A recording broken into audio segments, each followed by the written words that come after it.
Okay, तो हमने last class में मैंने आपको थोड़ा सा फाइनल अकाउंट्स के बारे में बताया था कि ये आखिरी स्टेज होती है बिजनेस की अकाउंटिंग की, जिसके अंदर हम बिजनेस के परफॉर्मेंस को एनालाइज करने की कोशिश करते हैं और हम ये देखते हैं कि बिजनेस जो है वो प्रॉफिट में है कि लॉस में है, और साल भर हमने क्या पाया क्या खोया। साल भर जो हमने कुछ किया है उसके अंदर हमने क्या पाया है क्या खोया है, वो हम समझने की कोशिश करते हैं। तो हमारा जो है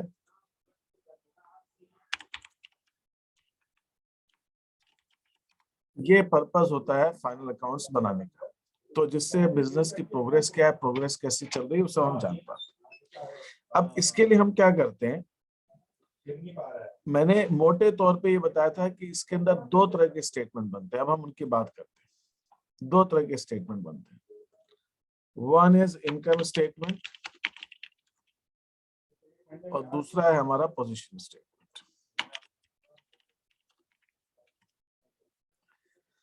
जो पोजीशन स्टेटमेंट है उसको हम बैलेंस शीट भी कहते हैं, उसको बैलेंस शीट भी कहते हैं। इस बैलेंस शीट का पर्पस क्या होता है, बिजनेस की फाइनेंशियल पोजीशन को बताना।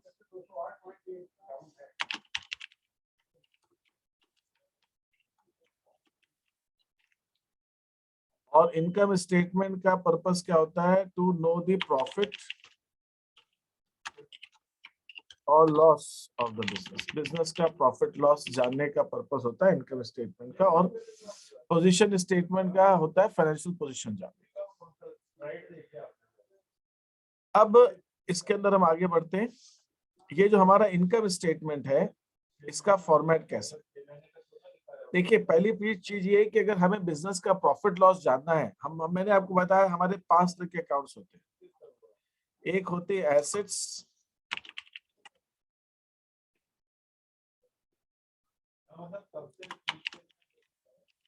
लायबिलिटीज, कैपिटल, रेवेन्यूज और एक्सपेंसेस। ये 5 तरह के हमारे अकाउंट्स होते हैं। तो इसके अंदर ये जो एसेट्स, लायबिलिटीज और कैपिटल होती हैं, इनको हम पोजीशन स्टेटमेंट में दिखाते हैं, ये इसके अंदर आती है बैलेंस शीट में। और ये जो हमारे रेवेन्यूज एक्सपेंस हैं, ये हमें बिजनेस का प्रॉफिट लॉस निकालने में मदद करते हैं, ये हम इनकम स्टेटमेंट। तो रेवेन्यूज एक्सपेंस जो है वो हमें बिजनेस का प्रॉफिट लॉस निकालने में मदद करते हैं। लेकिन हम कैसे निकालते हैं, इस इनकम स्टेटमेंट के अंदर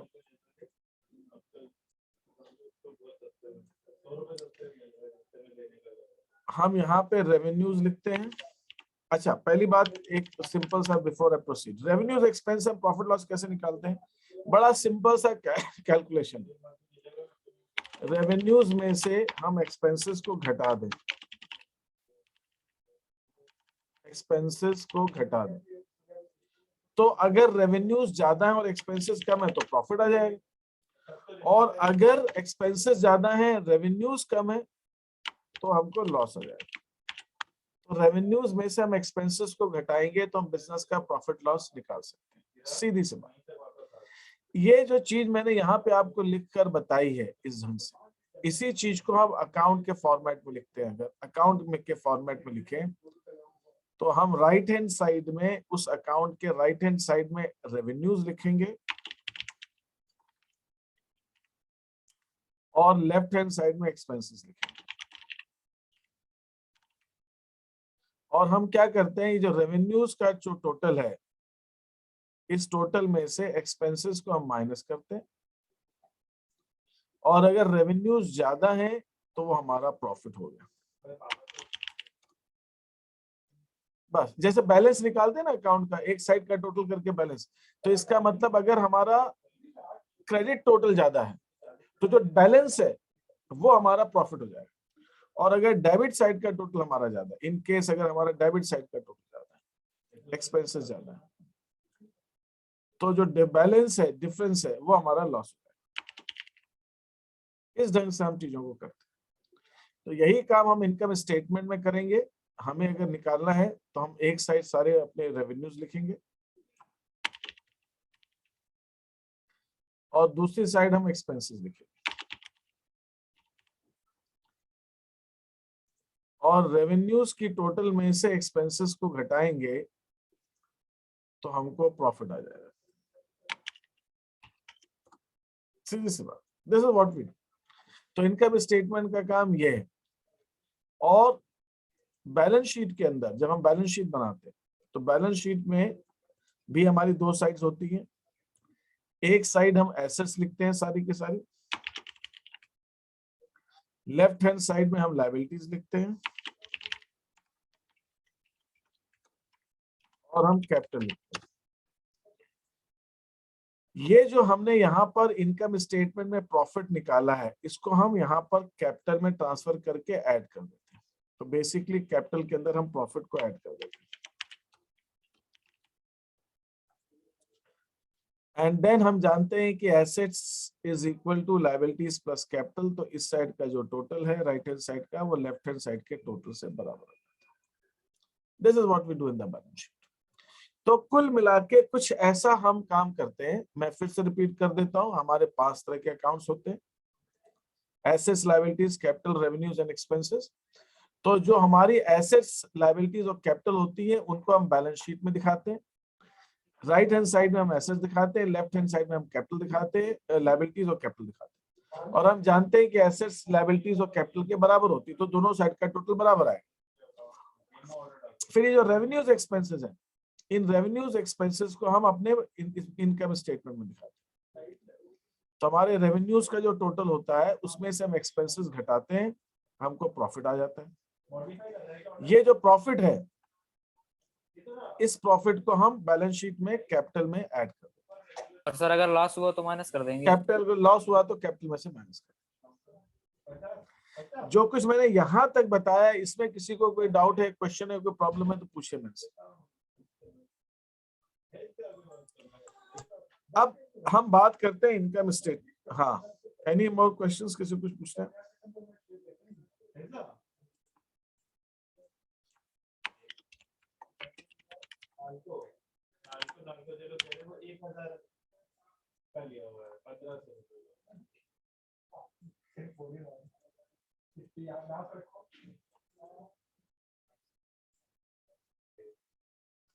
ये इनकम स्टेटमेंट की हम बात करते हैं। अब इनकम स्टेटमेंट क्या होता है,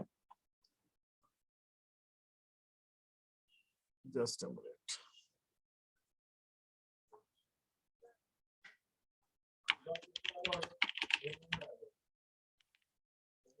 राइट हैंड साइड में हम रेवेन्यूज ले रहे हैं और लेफ्ट हैंड साइड में एक्सपेंसेस ले रहे हैं। और जैसे मैंने आपसे कहा कि अगर रेवेन्यूज का टोटल हमारा ज्यादा है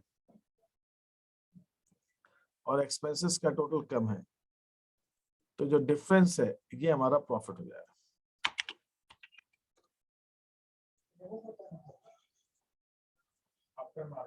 और ये दोनों चीजों का टोटल हमारा बराबर हो जाएगा और डिफरेंस जो है वो हमारा प्रॉफिट हो जाएगा। लेकिन हम इनकम स्टेटमेंट को ऐसे सिंपल एकदम से नहीं बनाते, हम इनकम स्टेटमेंट को 2 पार्ट्स में बनाते हैं, 2 हिस्सों में बनाते हैं। 2 हिस्सों में बनाने का मतलब ये हुआ कि ये जो इनकम स्टेटमेंट है यहां पर हमने इसके 2 हिस्से कर दिए। ये जो ऊपर वाला पार्ट है इसको हम कहते हैं ट्रेडिंग अकाउंट, और जो नीचे वाला हिस्सा है हमने उसको कह दिया प्रॉफिट एंड लॉस। दोनों इनकम स्टेटमेंट है, 2 पार्ट्स में। अब क्वेश्चन उठता है 2 पार्ट्स में हमने क्यों किया और इसका क्या पर्पस है, उस पर हम बात करते हैं। तो जब ये 2 हिस्सों में बनाएंगे तो यहाँ पर एक ध्यान देने वाली बात यह है कि कुछ रेवेन्यूज तो ट्रेडिंग अकाउंट में आएगी और कुछ रेवेन्यूज हमारी प्रॉफिट एंड लॉस अकाउंट। भाई जब 2 हिस्सों में बना रहे हैं तो कुछ ऊपर लिखेंगे कुछ नीचे लिखेंगे।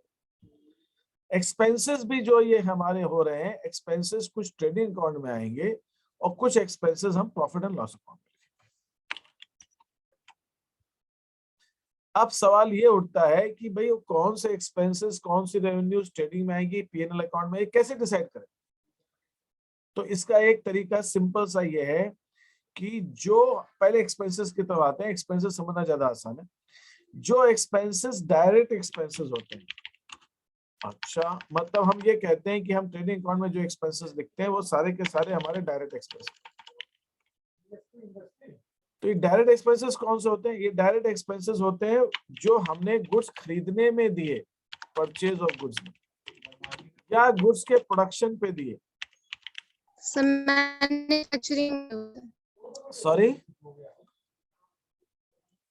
सर डायरेक्ट जो मैन्युफैक्चरिंग में एक्सपेंस होते हैं। हाँ, मैन्युफैक्चरिंग में लगे, वही मैं कह रहा हूँ, परचेज में दिए या मैंने प्रोडक्शन में दिए, और या जैसे आप कह रहे हैं मैन्युफैक्चरिंग में, गुड्स को मैन्युफैक्चर बनाने में जो खर्चे लगे उनको हम डायरेक्ट एक्सपेंसेस कहते हैं। और वो जो खर्चे हैं जो P&L अकाउंट में आते हैं वो इनडायरेक्ट होते हैं। इनडायरेक्ट मतलब जो कि गुड्स को परचेज करने में नहीं, गुड्स को बेचने में लगते हैं, सेल्स में लगते हैं। ऑफिस के खर्चे और ऑफिस को चलाने के खर्चे, एडमिनिस्ट्रेशन के खर्चे, ये सारे खर्चे, सेल्स एंड मार्केटिंग भी कहते हैं उसको, सेल्स एंड मार्केटिंग के खर्चे, ये सारे खर्चे हम इनडायरेक्टली होते हैं। तो हम दोनों खर्चों को ऐसे डिवाइड कर देते हैं, कुछ डायरेक्ट एक्सपेंसेस ट्रेडिंग अकाउंट में, indirect expenses P&L account. Revenues में भी जो हमारी मेन रेवेन्यू है, मुख्य सोर्स है रेवेन्यू का, जिसके लिए हम बिजनेस कर रहे हैं, वो रेवेन्यू जिसको हम सेल्स कहते हैं, वो हम ट्रेडिंग अकाउंट में लिखते हैं। लेकिन बिजनेस जो है दवाइयां बेचता है, दवाइयां बेचने जो वो सेल्स हो गई, लेकिन दवाइयां बेचने के साथ साथ उस बिजनेस को किराया भी आता है, उसको कमीशन भी मिलती है, उसको कमीशन रिसीव, उसको इंटरेस्ट भी मिलता है। ठीक है, इस टाइप की जो इनकम है, जो उसकी मेन इनकम नहीं है, मेन रेवेन्यू नहीं है, वो हो रही है लेकिन डिविडेंड मिला कहीं पे, ऐसी रेवेन्यूज जो बिजनेस की मेन रेवेन्यू नहीं है, मुख्य नहीं है, जिसके लिए बिजनेस चलाए नहीं, ऐसा नहीं, वो हो रही है बिजनेस को, लेकिन वो बिजनेस उसके लिए नहीं कर रहे, वो सारी रेवेन्यूज, ऐसी आय हम प्रॉफिट एंड लॉस अकाउंट में दिखाते। तो ये ट्रेडिंग अकाउंट हमें क्या बताता है? ट्रेडिंग अकाउंट बताता है कि जो हमारा मेन बिजनेस है, माल खरीदना बेचना, तो क्या हम सही दाम पर खरीद रहे हैं और सही दाम पर बेच रहे हैं, वो ट्रेडिंग अकाउंट बताता है। लेकिन बेचने के बाद में हमारी जो दूसरी तरह से सोर्स, दूसरे स्रोतों से आमदनियां हो रही हैं, ये जो दूसरे खर्चे हैं, उनको हम प्रॉफिट एंड लॉस अकाउंट में लिखते हैं। तो इस ढंग से हम इनकम स्टेटमेंट को दो हिस्सों में बनाते हैं, ट्रेडिंग अकाउंट और profit and loss account. Sir administration का मतलब? संचालन, बिजनेस चलाने के खर्चे। सब बैलेंस शीट, ट्रेडिंग अकाउंट और प्रॉफिट लॉस अकाउंट सर तीनों एक टाइम पे बनेंगे? हाँ, तीनों फाइनल अकाउंट्स का हिस्सा है, तीनों हम एक साथ भी बनाते हैं, अलग अलग भी बना सकते हैं एक साथ, लेकिन तीनों बनाते एक साथ ही। क्वेश्चन में आपसे कोई एक चीज पूछी जा सकती है, लेकिन बनता तीनों है। तीनों जब बन जाते हैं तो हमारा फाइनल अकाउंट्स का पूरा कंप्लीट होता है, नहीं तो फाइनल अकाउंट्स कंप्लीट नहीं है, पूरे नहीं बने, सब कुछ बना, तीनों बनाने पड़ेंगे, trading account, profit loss account और balance sheet. Any questions here? यहाँ पे किसी का कोई प्रश्न है तो पूछिए मेरे से। सर फाइनल अकाउंट को फाइनल अकाउंट क्यों बोलते हैं? क्योंकि वो फाइनल बनते हैं, साल के अंत में बनते हैं, और पूरा साल भर का निचोड़ है वो, साल भर में आपने क्या किया, कैसे किया, वो सब उसके अंदर बताया जा रहा है, इसलिए फाइनल अकाउंट।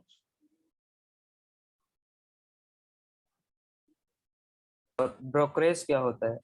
दलाली, हमने कुछ खरीदने में ब्रोकरेज लग सकती है, हम कुछ जमीन खरीदते हैं तो दलाली लग सकती है, जिसने जो प्रॉपर्टी ब्रोकर है उसने दिलाई।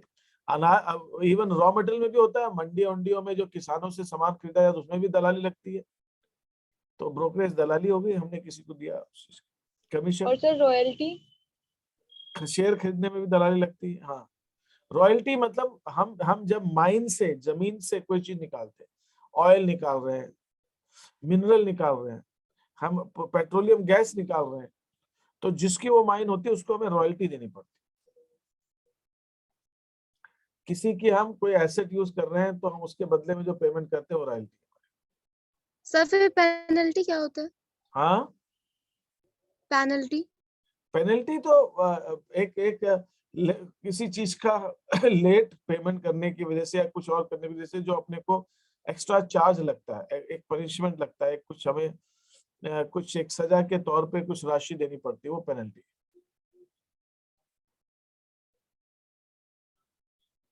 हाँ जी,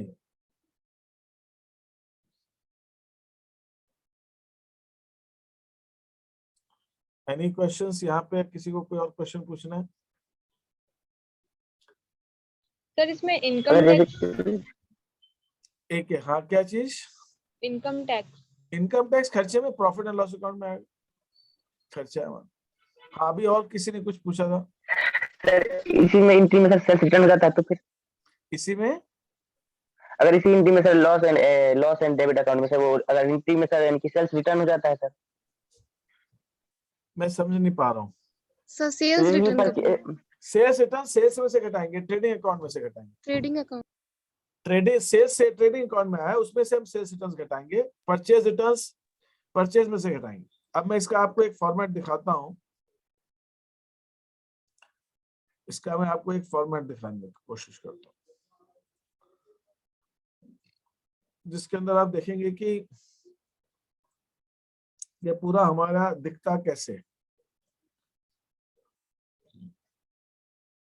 मैं आपसे अभी एक्सपेंसेस के बारे में और बात करूंगा कि हमारे खर्चे, ये आपकी जो शीट है जो मुझे आपको देनी है वो ये है, ये एक्सपेंसेस, ये बताऊंगा क्या करना है। ये हमारा ट्रेडिंग और प्रॉफिट एंड लॉस अकाउंट है।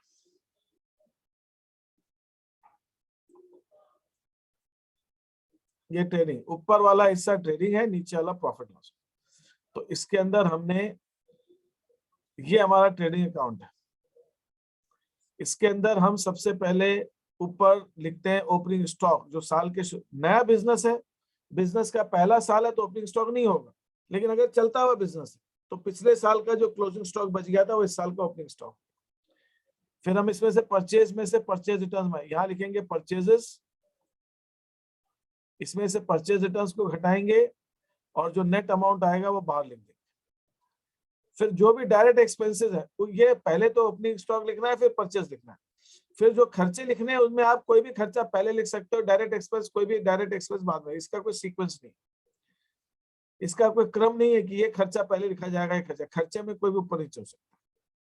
फिर यहाँ पे आप यहाँ लिखेंगे सेल्स, और सेल्स में से सेल्स रिटर्न्स घटाएंगे तो बाहर नेट सेल्स लिखेंगे, और फिर यहाँ लिखेंगे क्लोजिंग स्टॉक।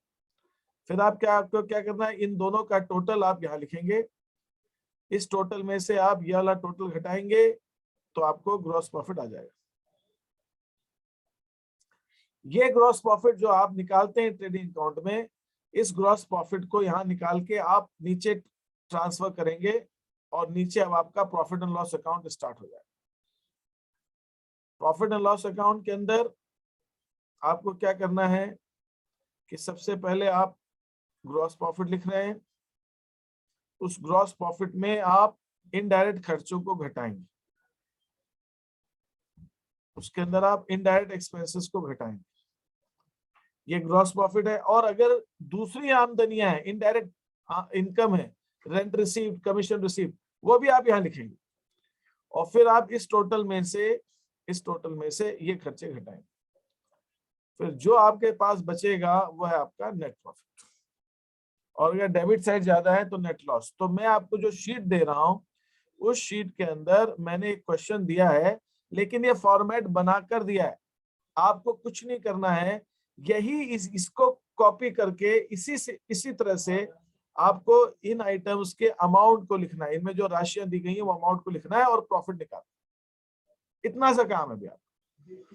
ये दूसरा क्वेश्चन है, ये ग्रॉस प्रॉफिट है, trading and profit loss account. इसके अंदर मैंने लिख दिया कि कौन से खर्चे ट्रेडिंग में आएंगे, कौन से पीएनएल में आएंगे, सब लिखे हुए।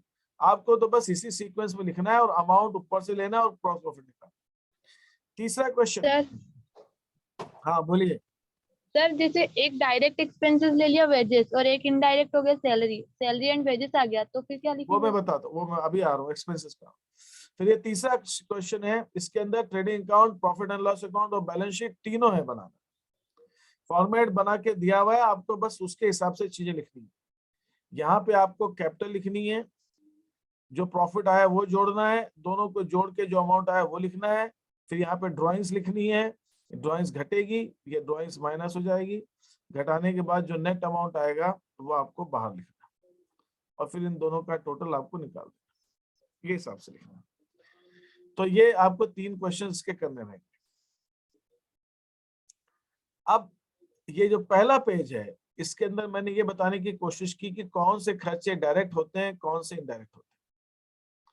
तो उसको करने के लिए अब हम समझते हैं कौन से डायरेक्ट, कौन से इनडायरेक्ट होते हैं। जैसे मैंने यहाँ पे दिया हुआ है कि वो खर्चे जो मैन्युफैक्चरिंग में, प्रोडक्शन करने में खर्च होते हैं, और गुड्स को, जो सामान हमारा बेचने के लिए, उसको बेचने की स्थिति तक लाने के जो खर्चे, बेचने की स्थिति तक लाने के मतलब कहीं प्रोडक्शन हुआ है दूर, वहां से यहाँ तक लाने में जो भी खर्चे, वो सब खर्चे डायरेक्ट एक्सपेंसेस।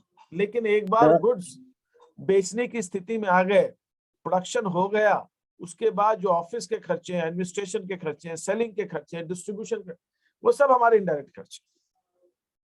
सर शायद टैक्सेस भी उसमें आएंगे ट्रेडिंग अकाउंट में। टैक्सेस हम इनडायरेक्ट लेते हैं, टैक्सेस को हम इनडायरेक्ट लेते हैं, वो बेचने के समय लगते हैं। अगर खरीदने के समय लग गए तो परचेजेस में हमने जोड़ दिया हो, हमने उनको परचेजेस में जोड़ दिया। सर एक्साइज ड्यूटी वगैरह, क्या चीज? Sir excise duty, excise duty को हम डायरेक्ट मानते हैं जब तक नहीं। मैं आ रहा हूँ एक एक करके। आप देखिए, कुछ खर्चे ऐसे हैं जो नाम से ही आपको समझ में आ जाएंगे कि वो डायरेक्ट है कि इनडायरेक्ट है।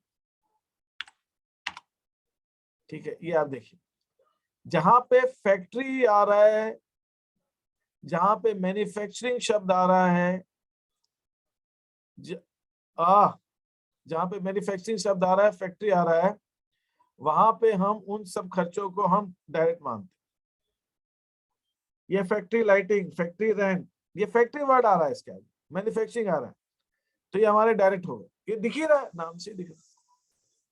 फिर कुछ खर्चे हमारे ऐसे हैं जो ऑफिस से हैं, एडमिनिस्ट्रेशन के हैं, सेल्समैन की सैलरी है, ये ऑफिस की सैलरी है, ये नाम से ही लग रहा है, ये हमारे इनडायरेक्ट हो गए। एक बात तो इसमें कोई कंफ्यूजन नहीं आना चाहिए। ऑफिस वर्ड आया तो मतलब ऑफिस, कोई भी खर्चे के आगे ऑफिस आया तो वो इनडायरेक्ट हो गया, फैक्ट्री आ गया, मैन्युफैक्चरिंग आ गया तो डायरेक्ट हो गया। ठीक है, ये हमारे इस ढंग से हो गया। अब हम आगे चलते हैं। ओके, ठीक है कमल। तो अब यहाँ पे अगर दूसरी चीज, कैरेज, कार्टेज के साथ में आउटवर्ड लिखा हुआ या सेल्स लिखा हुआ तो इनडायरेक्ट है। मतलब कार्टेज माने कुली, जो उठाना धरने का खर्चा, लोडिंग अनलोडिंग का खर्चा, कैरेज माने ठेला भाड़ा वगैरह, या आउटवर्ड, आउटवर्ड माने बेचने पर लगा, आउटवर्ड मतलब सेल्स पे, मतलब गुड्स जब बाहर आउट जा रहे थे, बाहर जा, तब दिया गया, तो ये इनडायरेक्ट है, ये इनडायरेक्ट हो। तो ये क्लियरली हो गया इनडायरेक्ट। हाँ बोलिए, हाथ रेस किया था अंकिता ने। हाँ, कुछ कहना चाह रहे हैं? तो ये आउटवर्ड है। अब मैं यहाँ पर दूसरी चीज, एक्सपोर्ट, एक्सपोर्ट माने गुड्स बेचने पे लगा ना, बाहर बेचने, तो यह इनडायरेक्ट है। लेकिन अगर मैं कहता हूँ इंपोर्ट ड्यूटी, वो तो खरीदने में लगा होगा, तो वो डायरेक्ट है। तो पहले तो ये समझ लीजिए कि ये खर्चे जो बिल्कुल पढ़ के ही लग रहे हैं कि डायरेक्ट इनडायरेक्ट है, वो तो आपको वैसे डिसाइड करना है, वो आपको वैसे डिसाइड करना है, कुछ नाम पढ़ के ही लग रहे हैं। हाँ, अगर उसका बिजनेस घर किराए पे ही देने का है, मतलब वो रियल एस्टेट में बिजनेस करता है, तो उस केस के अंदर जो उसकी किराया आ रहा है वो उसकी ट्रेडिंग अकाउंट में आएगा, वो ट्रेडिंग अकाउंट में, उसका बिजनेस ही है किराए पे देना, ट्रेडिंग अकाउंट में आएगा। तो और वो जो किराए से देने से संबंधित जो उसके खर्चे हैं वो ट्रेडिंग अकाउंट में आएंगे, तो उसका हिसाब उस ढंग से बनेगा, क्योंकि उसका बिजनेस ही उस चीज का। ठीक है, अब यहां पर 2-3 चीजें और समझनी, जैसे कि लग रहा है coal, fuel and gas. Coal, fuel and gas मतलब ये तो फैक्ट्री में लगता है ना, कोयला, हैवी ड्यूटी, ये डायरेक्ट है। पावर, पावर हैवी ड्यूटी की इलेक्ट्रिसिटी होती है, हैवी ड्यूटी वो होता है, और इसमें बड़ी बड़ी मशीनें चलती हैं। लेकिन अगर सिर्फ इलेक्ट्रिसिटी दिया हुआ है तो इनडायरेक्ट है, पावर दिया हुआ है तो डायरेक्ट। फिर क्वेश्चन के अंदर हम रेंट को जब तक कुछ और नहीं दिया हो तब तक हम इसको इनडायरेक्ट मानते हैं। अगर रेंट फैक्ट्री का है तो क्वेश्चन में लिखा होना चाहिए कि वो फैक्ट्री का रेंट है, अदरवाइज रेंट को हम इनडायरेक्ट मानते हैं। ये रेंट दो बार आ गया। इसी ढंग से legal charges, depreciation, insurance, postage, stamping, audit fees etcetera, ये सब इनडायरेक्ट माना, सब सेल से रिलेटेड। डॉक चार्जेस क्या होते हैं? जब हम माल इंपोर्ट करते हैं दूसरे देशों से तो बंदरगाह पे हमें कुछ समय के लिए अगर रखना पड़ता है तो उसका खर्चा लगता है, वो डॉक चार्जेस है। फिर क्लियरिंग चार्जेस का मतलब होता है माल जब आया तो जो कस्टम ड्यूटी या दूसरे खर्चे लगे उस माल को छुड़ाने में, वो सब क्लियरिंग चार्जेस। और इसी ढंग से जब हम माल बेचते हैं बाहर तो भेजने में जो ड्यूटी वूटी जो दूसरे खर्चे लगते हैं उसको हम कहते हैं फॉरवर्डिंग चार्ज, फॉरवर्ड आगे भेजने के खर्चे। क्लियरिंग माने गुड्स लेने के खर्चे, ये ध्यान रखना है। जब तक क्वेश्चन में कुछ और नहीं बोला हो तो कस्टम ड्यूटी जो लगती है उसको हम डायरेक्ट मानते हैं, कस्टम ड्यूटी को डायरेक्ट मानते हैं। अब यहां पर दो तीन चीजें हैं, एक और आप समझने पहले।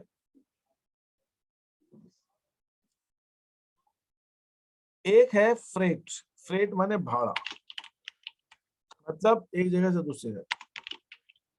कार्टेज लोकल भाड़ा।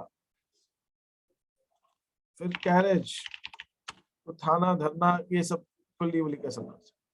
जब तक क्वेश्चन में कुछ नहीं दिया हो तो फ्रेट, कार्टेज, कैरेज, इन सब को हम डायरेक्ट मानते हैं।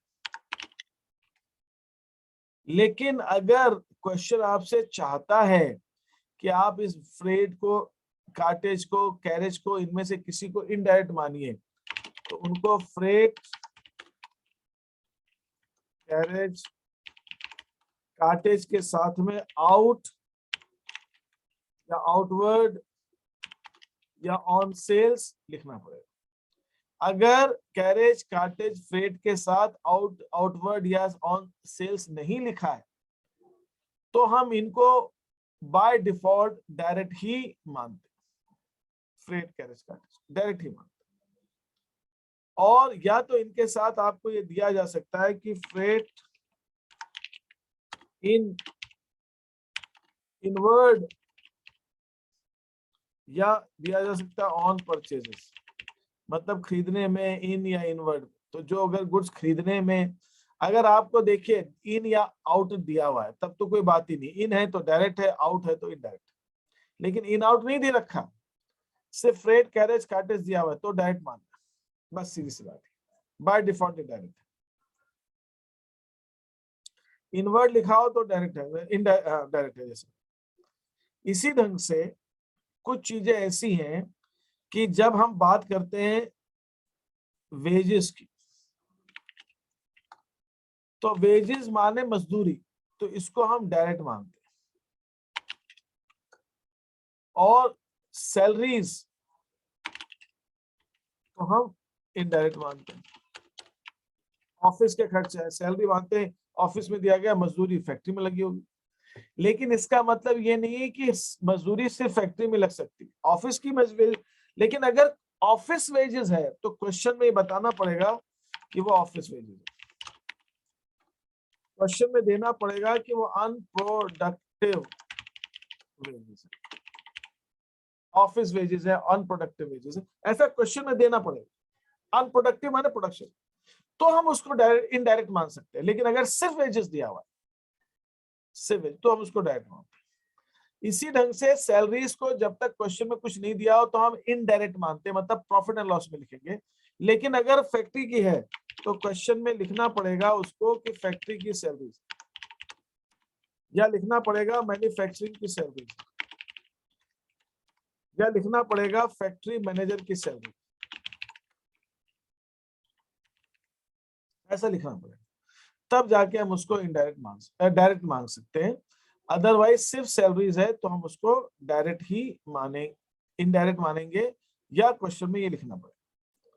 अब कभी कभी ऐसा होता है कि क्वेश्चन में एक साथ दिया रहता है वेजेस एंड सैलरीज, और या सैलरीज एंड वेजेस।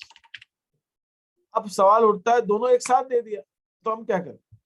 तो ऐसे केस में एक तरीका ये अपनाते हैं कि पहले क्या लिखा हुआ है, वेजेस। इसका कोई लॉजिक नहीं है, तो आपको रास्ता तो निकालना पड़ेगा ना, क्वेश्चन तो सॉल्व करने ही। तो पहले लिखा हुआ है वेजेस, तो चूंकि पहले वेजेस आ रहा है और वेजेस डायरेक्ट होता है, तो वेजेस एंड सैलरीज हमारा डायरेक्ट हो जाएगा। और इसी ढंग से अगर सैलरीज और वेजेस है, तो चूंकि सैलरीज पहले आ रहा है और सैलरीज इनडायरेक्ट होता है, तो हम इसको इनडायरेक्ट लेंगे। ये आपको ध्यान रखना।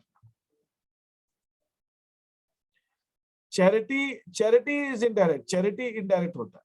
चैरिटी माने दान वगैरह दिया, इसका प्रोडक्शन से रिलेटेड ही नहीं है, फैक्ट्री से रिलेटेड नहीं, तो चैरिटी इनडायरेक्ट होता है। तो वेजेस सैलरीज और सैलरीज वेजेस को ऐसे हम डिफरेंशिएट कर देते हैं। बाकी क्योंकि और कोई तरीका नहीं है हमारे पास उसको करने का, इसलिए ऐसा चलता है। तो ये हमारा चीज है। अब अभी तक जो कुछ मैंने बताया, इसमें किसी को कोई कंफ्यूजन है, डाउट है तो पूछिए पहले।